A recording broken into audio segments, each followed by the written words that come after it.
Hola, bienvenidos a mi canal Esfera Pública. Hoy día sí que vamos a llevar el pensamiento al límite. Porque salió la última CADEM y hemos visto que un 42% de nuestros compatriotas está a favor con que continúen las movilizaciones y las marchas. Lo mínimo que una persona puede hacer cuando ve estos resultados de la encuesta es preguntarse quiénes son, qué piensan y por qué siguen promoviendo marchas y movilizaciones en un contexto en el que ya sabemos que eso le costó el trabajo a 300.000 de sus compatriotas del 18 de octubre a marzo, que afectó en promedio a un 30% de las empresas, que quemó los locales de cuántos pequeños locatarios, que destruyó la vida de tanta gente. Y se dan cuenta que hay un 42%, o sea, a ver, es verdad que es una encuesta, que tampoco es una cosa como una encuesta telefónica, ¿no es cierto? No estamos hablando de la encuesta CEP. Pero así todo llama profundamente la atención y nosotros sabemos que si es que no es un 40%, es cuando menos un 30% de los chilenos que se declaran a favor de métodos violentos para diversos fines. Desde que se acaben los abusos hasta que se destruya el sistema y el modelo y se cambie la constitución. ¿Y por qué digo que apoyan métodos violentos? Indirecta o directamente, ya lo veremos. Porque todas las movilizaciones que se han hecho han terminado en un desastre y han sido manifestación ya sea de violencia simbólica o violencia física, y no solamente por la aparición de carabineros, sino que además porque en sí mismas llevan a mucha gente que va pacíficamente, pero mucha otra que no. Entonces los pacíficos al final terminan sirviendo, ¿no es cierto?, de condición de posibilidad de que se manifiesten los violentos. Y eso nosotros ya lo sabemos. ¿Qué pasa en Chile? ¿Qué pasa con la violencia? Bueno, les voy a contar. ¿Se acuerdan cómo empezó todo esto del 18 de octubre? Empezó con lisianos del Instituto Nacional. ¿Se acuerdan de esa joya de la que salían los mejores estudiantes preparados que llegaron, algunos de ellos, a ser presidentes de nuestro país?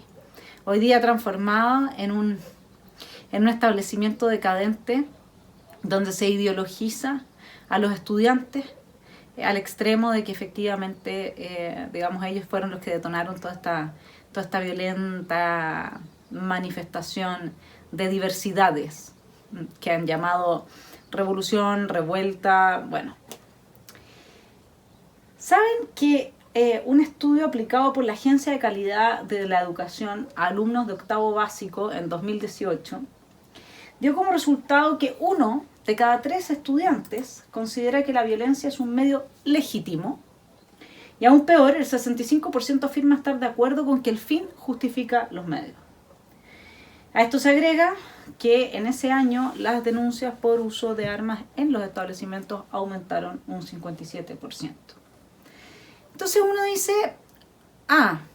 o sea, acá hay algo, que también viene desde la educación.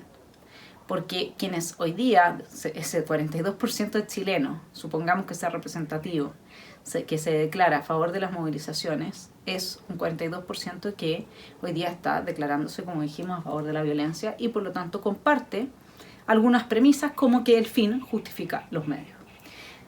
He encontrado 3 arquetipos de personajes que podrían estar componiendo este 42% que quisiera compartir con ustedes. El primero es el de los banales. La situación psicológica de los banales, o sea que dentro de este grupo, el 42%, he distinguido 3 grupos.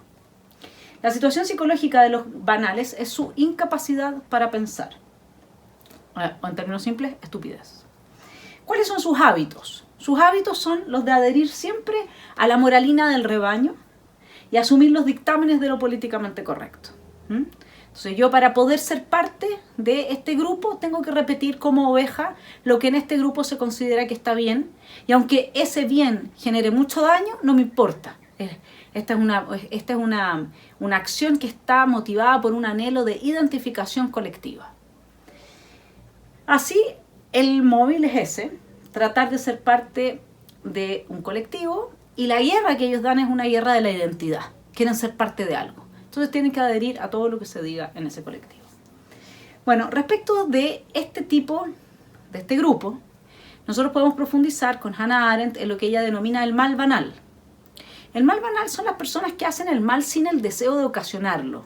O sea, que dentro de este 42% de chilenos que está a favor de que se sigan las manifestaciones, a pesar de toda la violencia que implican, a pesar de toda la destrucción, a pesar del momento en el que estamos, lo que hay es estupidez, es banalidad, no es deseo de hacer el mal. ¿Se entiende?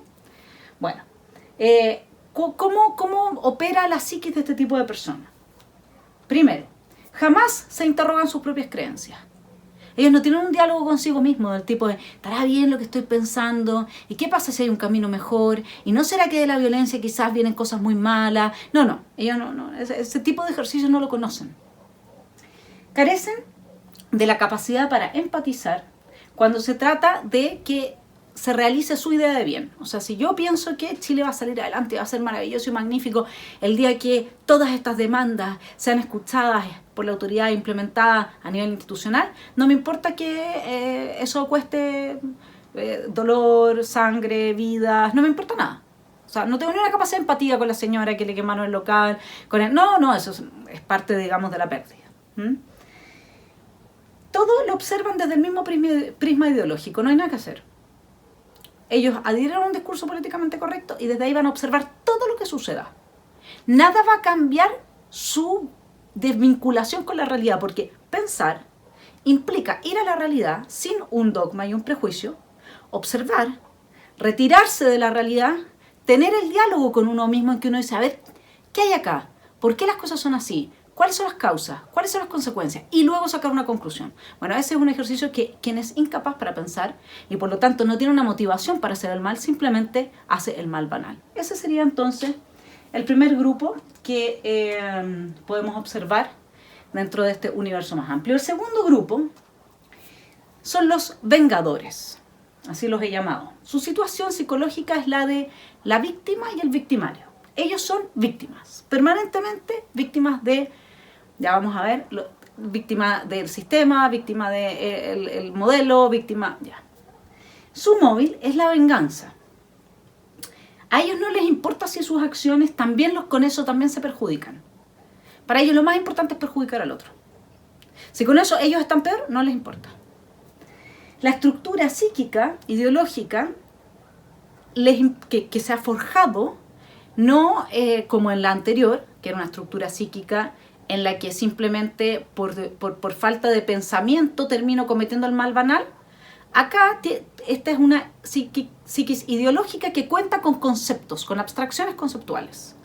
Como mencionaba antes, creen en un sistema, demonizan a estos conceptos abstractos, como por ejemplo, y que no lo saben explicar, ¿eh? O sea, si uno va y le dice, ¿pero qué es el capitalismo? No tienen idea. Pero el capitalismo es el malo, ¿pero cuál sistema? Tampoco tienen idea. Simplemente se mueven a partir de estos conceptos. Y bueno, a eso le podemos sumar mercado, modelo, etc., ¿no? ¿Cuáles son sus hábitos? Sus hábitos son los de la fe ideológica y estos hábitos los adquieren en las escuelas y las universidades. Hago un paréntesis aquí para contarles una situación que me pasó hace unas semanas atrás, antes de entrar en cuarentena, cuando fui al supermercado, en que la cajera me contaba que tenía 2 hijos. Uno en el Liceo José Victorino Lastarria y la otro en un colegio particular subvencionado. Me decía, el niño que tengo en el liceo, de 12 años, es comunista. Me decía, yo me preocupé por darle una educación decente a mis hijos. Y en el colegio me lo ideologizaron. Bueno, ese niño crece creyendo cosas. Tiene una fe, una religión. Y entonces sus lemas son más o menos como los grafitis que fue haciendo parte de quienes salieron a manifestarse violentamente. Somos los de abajo y vamos por los de arriba. Si no nos dan lo que queremos, no tendrán paz. Entonces la pregunta es, ¿de qué no son víctimas ellos cuando creen con este señor de acá? Les voy a leer un poco cómo entiende Zizek, que es uno de los intelectuales más importantes de la izquierda, que ya lo he presentado varias veces, me gusta mucho estudiarlo, durante el presente siglo, Zizek dice que la violencia subjetiva es simplemente la parte más visible de un triunvirato que incluye también dos tipos de violencia. En primer lugar, hay una violencia simbólica, encarnada en el lenguaje y sus formas. Imagínense ustedes. ¿Se acuerdan del lenguaje inclusivo y toda esta cosa? Bueno, hay una violencia simbólica. O sea, si hay una violencia a ese nivel y yo soy víctima, luego tengo siempre una justificación y una excusa para vengarme de quien sea y de lo que sea. La demanda de esta gente no tiene fin. ¿Se entiende? Porque todo es violencia. Y de ahí dice, en segundo lugar, existe otra violencia que él llama sistémica, que son las consecuencias a menudo catastróficas del funcionamiento homogéneo de nuestros sistemas económico y político. La violencia objetiva es invisible, puesto que sostiene la normalidad de nivel cero contra lo que percibimos como subjetivamente violento. Y la violencia sistémica es invisible, mientras la violencia subjetiva es visible. O sea, aquí estamos hablando de que todo es violencia.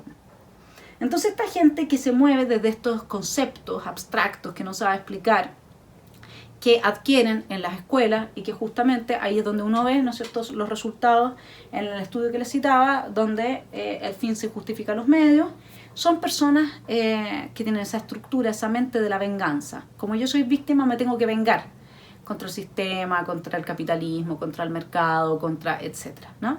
Y de ahí contra las clases altas, contra quien sea.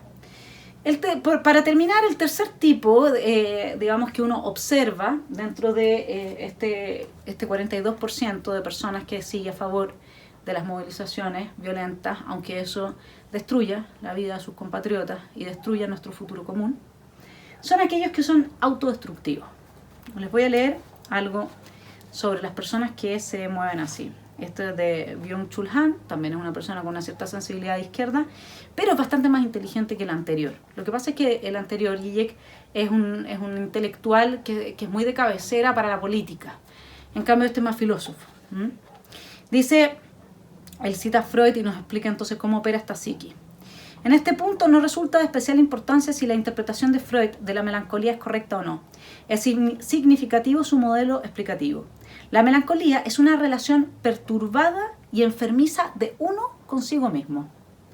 Freud la interpreta como una relación ajena, como una relación con el otro. La violencia que la melancolía se inflige a sí misma es una violencia de la negatividad, pues está dirigida al otro yo en el yo. ¿Sí?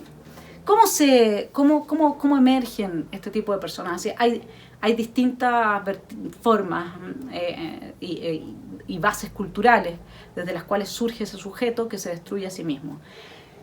En el caso de los jóvenes de la primera línea, evidentemente que se trata de personas que han crecido en mundos extremadamente precarios, en el abandono. En eso como sociedad tenemos algo que decir. Y tienen estos hábitos tienen hábitos de autodestrucción, de consumo de drogas, de maltrato, de mucha violencia en su entorno más inmediato. Entonces, evidentemente que el móvil para ellos es la destrucción. O sea, es en la destrucción donde ese tipo de psiquis puede placerse a sí mismo. De ahí es que ellos dicen, si no nos dejan soñar, ya no es que ellos quieran algo, ¿me entienden? El vengativo quiere que se cumpla su fantasía distributiva. Porque todos los anhelos que él tiene, que no se cumplen, porque no tiene la cantidad de plata que quisiera tener, y si la tienen los otros, entonces dénmelo a mí. Y si uno los deja millonarios, se quedan tranquilos, podría uno decir. El banal es aquel que quiere su grupo, quiere su colectivo, quiere su rebaño. Es el que tranza, el que no piensa en nada más que en la satisfacción que le produce saber que tiene una familia más amplia que la familia más directa, digamos, que uno tiene normalmente. Mientras que en el autodestructivo sí no hay mucho que hacer. Porque no hay nada que pueda frenar es la gente que incluso teniéndolo todo se autodestruye. ¿Se explica? Entonces, ellos dicen, si no nos dejan soñar, nosotros no los dejaremos dormir. El problema, como dice un antiguo discípulo de Kant, es que si doblas la caña se romperá y quien quiere mucho en realidad no quiere nada, porque llega un momento en que quieres tanto que obviamente que la utopía, que es el sueño del que ellos hablan, es algo extraterreno. Bueno, espero haberles aportado con este análisis de los tres tipos de psicología que creo que están componiendo este 42% de personas que legitiman las manifestaciones violentas que hoy día forman parte de nuestras primeras preocupaciones junto con la salud. Espero que estén todos ustedes muy bien. Los invito a colaborarme en Patreon para poder seguir haciendo este trabajo y agradezco a quienes ya lo hacen. Que tengan una muy buena semana.